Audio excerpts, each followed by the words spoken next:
அன்பார்ந்த உறவுகளுக்கு வணக்கம். வெளிநாட்டு வாழ் சகோதரிகளுக்கான ஒரு ஒரு சின்ன ஒரு விஷயம் ஒன்று. நம்ம வந்து இப்போ நம்ம நாட்டில் இருந்து வரும்போது எப்படியாவது இல்லை வெளிநாட்டுக்கு போகணும், வெளிநாட்டுக்கு போனால் நம்ம நல்லா இருக்கலாம், அங்கே கொஞ்சம் காசு கொஞ்சம் கூட இருக்குது, சம்பளம் இருக்குது, எல்லோரும் போயிட்டு வேலை செய்கிறாங்க தானே, நம்மளும் போவோம், நம்மளும் போயிட்டு வேலை செஞ்சால் நம்மளும் நல்லா இருக்கலாம் அப்படிங்கிற ஒரு எண்ணத்தோடு தான் எல்லாருமே ஒவ்வொரு சகோதரிகளும் தன்னோட குடும்பத்துக்காக குழந்தைக்காக அப்படிங்கிற ஒரு எண்ணத்தோடு எல்லாருமே இங்கே வாரது.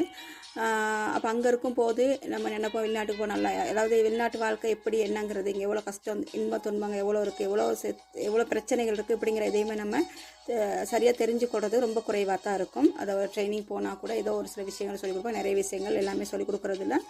அதான் இப்படி ஒரு காலத்துக்கு இருந்துச்சு. ஆனால் இப்போ வந்து இந்த வெளிநாட்டு நடக்கிற நிறைய பிரச்சனைகளை சமூக வலைத்தளம் கூட எல்லாருமே பார்க்கக்கூடியதாக இருக்குது. அப்போ அந்த வகையில் இப்போ வந்து வர்ற சகோதரிகளுக்கு ஓரளவுக்கு சரி வெளிநாட்டில் நடக்கிற விஷயங்கள் என்ன அப்படிங்கிறது தெரிஞ்சுக்கிட்டு தான் வராங்க அப்படிங்கிறதும் உண்மை. அதே போல் இங்கே வந்துட்டால் நம்ம குடும்பத்தை விட்டுட்டு வந்துட்டோம், குழந்தைகளை விட்டுட்டு வந்துட்டோம், இப்படிங்கிற பல கஷ்டம், ரொம்பவே கஷ்டம் தான் வேணான்னு இருக்கும். ஏன்னா இங்கே வந்துட்டு தான் யோசிப்போம், ஏன்டா வந்தோம், வராமல் பேசாமல் ஊரில் இருந்திருக்கலாமே அப்படின்னு சொல்லிட்டு இப்போயே போயிடுவோமா, ஏதாவது வகையில் எப்போ போக போகிறோம், இப்போ ஏழாது முடியாது, நம்ம போய் ஆகணும், இப்படிங்கிற மாதிரி பல எண்ணங்கள் எப்போ பார்த்தாலும் ஓடிக்கிட்டே இருக்குதும். அது பெரிய ஒரு கஷ்டம், மன உளைச்சலாக இருக்கும், பெரிய கஷ்டமாக இருக்கும். அதோட இங்கே அதிகமான வேலை, நம்மளுக்கு ஏற்ற மாதிரிக்கு சாப்பாடு, நமக்கு நினச்ச மாதிரி தூங்குறதுக்கான டைம் ரொம்ப ரொம்ப குறைவாக இருக்கும். நமக்கானது எதுவுமே இங்கே இல்லை, எதுவுமே நம்மளை தவிர நமக்கானது எதுவுமே இந்த வெளிநாட்டுக்கு வந்த பிறகு எதுவுமே இல்லை அப்படிங்கிறது தான் உண்மை. அப்போ அதெல்லாம் சகிச்சுக்கிட்டு வாழ்கிறது ரொம்ப ரொம்ப கஷ்டம். எல்லாம் வர்றது இருக்கிற கஷ்ட நஷ்டங்களையும் துன்பங்களையும் துயரங்களையும் சகிச்சுக்கிட்டு வாழ்ந்தால் மட்டும் இந்த வெளிநாட்டில் வாழ்ந்துட்டு போகலாம் அப்படிங்கிறது உண்மை.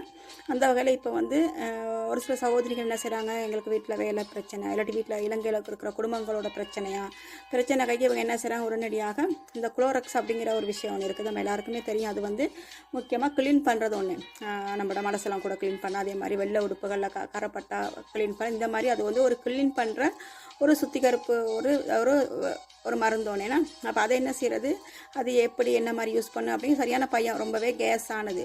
அப்போ அப்படி இருக்கும்போது அதை என்ன செய்கிறாங்க, எடுத்து வேறு செய்ய வழி இல்லை அப்படின்னு சொல்லி அதை எடுத்து குடிச்சிடுறாங்க.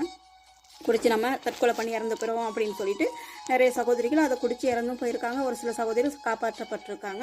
இப்போ நாம் இங்கே வாரது வந்து எங்கள் குடும்பத்தை வாழ வைக்கணும், குழந்தைகளை வாழ வைக்கணும், சம்பாதிக்கணும் அப்படிங்கிற எண்ணத்தோட தான் நம்ம இங்கே வெளிநாட்டுக்கு வந்துட்டு இங்கே வந்து எதுக்காக நாங்கள் தற்கொலை பண்ணிக்கிறோம், 1000 பிரச்சனை தான் அதை கடந்து போகணுமே தவிர அந்த பிரச்சனைக்காக தற்கொலை ஒன்று எந்த பிரச்சனைக்குமே தற்கொலை அப்படிங்கிறது ஒரு தீர்வாகாது. அப்போ இந்த மாதிரிக்கு இந்த குளோரக்ஸை குடித்து இறந்து போயிடறாங்க. தயவு செய்து இந்த மாதிரி தவறான முடிவுகள் எடுக்காதீங்க. தவறான முடிவுகள் நீங்கள் எடுக்கும் போது அதுக்கு பிற்பாடு இருக்கிற பிரச்சனை உங்களுக்கு தெரியாது. அதுக்கப்புறம் உங்களை சார்ந்த குடும்பங்கள், குழந்தைகள் இவங்க தான் கஷ்டப்படுவாங்க. அந்த வகையில் இப்போ வந்து கிட்டத்தில் வந்து நினைக்கிறேன், இப்போ இந்த மாதம் முதல் மாதிரி எனக்கு ஒரு சுகமாகி வீட்டுக்கு வந்துட்டாங்க.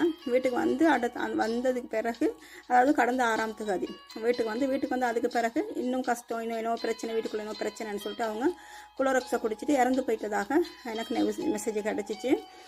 அது இறந்து போனதும் இல்லாமல் உண்மைக்கு இறந்து போன ரொம்ப ஒரு வேதனையான ஒரு விஷயம். காரணம் ஏன்னா 3 குழந்தைகள் இருக்காங்க, வந்து வெறும் 6 மாதம் இவங்க இறந்து போனது உண்மைக்கு ஒரு அதிர்ச்சியான ஒரு விஷயமா இருக்குது. ஆனால் இவங்க ஏன் இறந்தாங்க, இறந்ததுக்கான காரணம் என்ன அப்படிங்கிறது இது வரைக்கும் தெரியலை.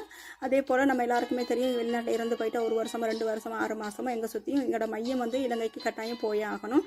எங்கள் சுற்றியும் வீட்டு குடும்ப சார்பாகவோ இல்லாட்டி ஏஜென்சி எம்பசி சார்பாகவோ எங்கள் சுற்றியும் நம்ம வந்து அதை மையத்தை நாட்டுக்கு எடுத்துருவாங்க. ஏன்னா எவ்வளோ செலவு போகுது அப்படிங்கிற நமக்கு முக்கியம். கிட்டத்தட்ட ஒரு 14-15 லட்சம் செலவு போனாலும் கூட அதை வந்து நம்ம வந்து எப்படியாச்சும் நம்ம மையத்தை நாட்டுக்கு எடுத்தே தாகணும், எங்களுக்கு மையம் வேணும் அப்படின்னு சொல்லிட்டு எவ்வளோ பல போராட்டங்களாக இருந்தாலும் போராடி அந்த மையத்தை நாட்டுக்கு எடுக்கிற ஒரு விஷயம்னு இருக்குது. அப்போ அப்படி இருக்கும்போது இந்த மையத்தை நாட்டுக்கு எடுக்கிறதுக்கும் இல்லை, இங்கே அதாவது குவைட் நாட்டில் இந்த மையத்தை அடக்கம் பண்ணிட்டாங்க. அப்போ இதுக்கு என்ன காரணம் ஏது காரணம்னு தெரியலை. அதுவும் இலங்கையில் உள்ளவங்க எவ்வளோ நம்ம சகோதரிகள் இருக்கிறாங்க இந்த மாதிரி விஷயங்களுக்கு அவங்க வந்து உதவி பண்ணுறதுக்கு. அப்போ அப்படி இருந்தும் நம்மளோட இந்திய நாட்டு சகோதரர் ஒருத்தர் தான் இதுக்கு உதவி பண்ணியிருக்காரு அப்படிங்கிற மெசேஜும் நான் பார்த்தேன். அப்போ உண்மைக்குமே இதில் என்ன நடந்துச்சு, ஏன் நாட்டுக்கு அனுப்பலை, அதே மாதிரி அந்த 3 குழந்தைகளோட எதிர்காலத்துக்கு என்ன மாதிரி இதில் அரசாங்கமா, அதே நேரத்தில் வெளிநாட்டில் அதாவது குவைட் நாட்டில் உள்ள எம்பசியா ஏஜென்சியா எந்த ஒரு அந்த வீட்டுக்கு அப்பீலா எதுவுமே தெரியலை. ஆனால் புதைச்சி முடிச்சிட்டாங்க. இப்போ இதுக்கு என்ன காரணம்னு சொல்லி தெரியல. இப்போ இதை கொஞ்சம் நம்ம கட்டாயமாக தேடி பார்க்கணும். முக்கியமாக இந்த சகோதரி தேடி பார்க்க வேண்டிய விஷயத்துக்காக தான் இந்த மெசேஜை நான் முன்வைக்கிறேன். என்ன நடந்துச்சு, ஏன் இறந்து போனாங்க, இங்கேயே புதைச்சதுக்கான என்ன காரணம், அதே மாதிரி இந்த குழந்தையோட எதிர்காலத்துக்கு யாரை பதில் சொல்ல போகிறது, இப்படிங்கிற பல கேள்விகளும் பல காரணங்கள் இருக்குது. அதனால் தெரிந்தவங்க வந்து இந்த சகோதரியை கொஞ்சம் தேடி பாருங்கள். உண்மைக்கு ஏன் இறந்து போனாங்க, என்ன நடந்துச்சு அப்படிங்கிறத நம்ம கட்டாயமாக தேடி பார்க்கணும். ஏன்னா இனிமேலுக்கும் இந்த மாதிரி ஒரு யாருக்கும் இந்த மாதிரி சகோதரிக்கு நடந்துடக்கூடாது. இறந்து போயிட்டு இங்கேயே புதைக்கிறது அப்படிங்கிறது பெரிய ஒரு வேதனையான ஒரு விஷயமா இருக்குது. எனவே இந்த விஷயத்தை நம்ம கொஞ்சம் தேடி பார்க்கணும். எனவே இது சம்மந்தமான உறவுகள் இருப்பீங்களாம் கொஞ்சம் தேடி பாருங்கள். எல்லாருக்கும் அன்பார்ந்த நன்றிகள்.